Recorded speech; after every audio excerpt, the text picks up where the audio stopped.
आपके मन में यह सवाल आया होगा ना कि मैंने राधा से प्रेम करके रुक्मिणी से विवाह क्यों किया। आपके मन में यह सवाल उठना उचित भी तो है, क्योंकि जब भी प्रेम की मिसाल दी जाती है तो मेरे और राधा के प्रेम का नाम सबसे ऊपर लिया जाता है।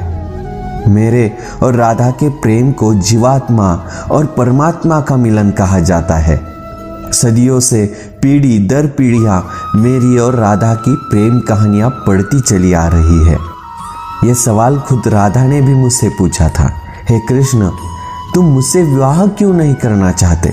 तो मैंने राधा को बताया कि कोई अपनी ही आत्मा से विवाह कैसे कर सकता है राधे।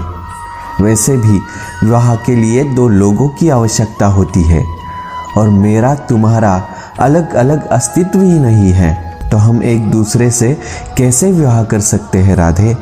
तो हमारे बीच विवाह का सवाल ही पैदा नहीं होता। मैं और राधा एक दूसरे रूप से आत्मीय तौर पर जुड़े हुए थे, इसलिए हमेशा राधा कृष्ण कहा जाता है, रुक्मिणी कृष्ण नहीं।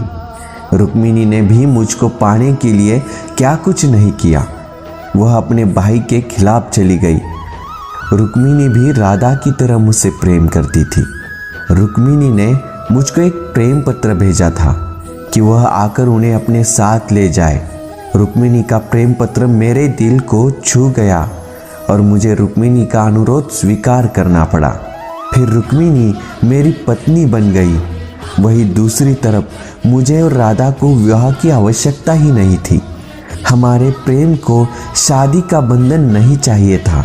वैसे भी मैं चाहूँ तो राधा से विवाह करके बहुत प्रसन्न रह सकता था, लेकिन मैं ये जानता था कि मेरी राधा प्रसन्न नहीं रहेगी।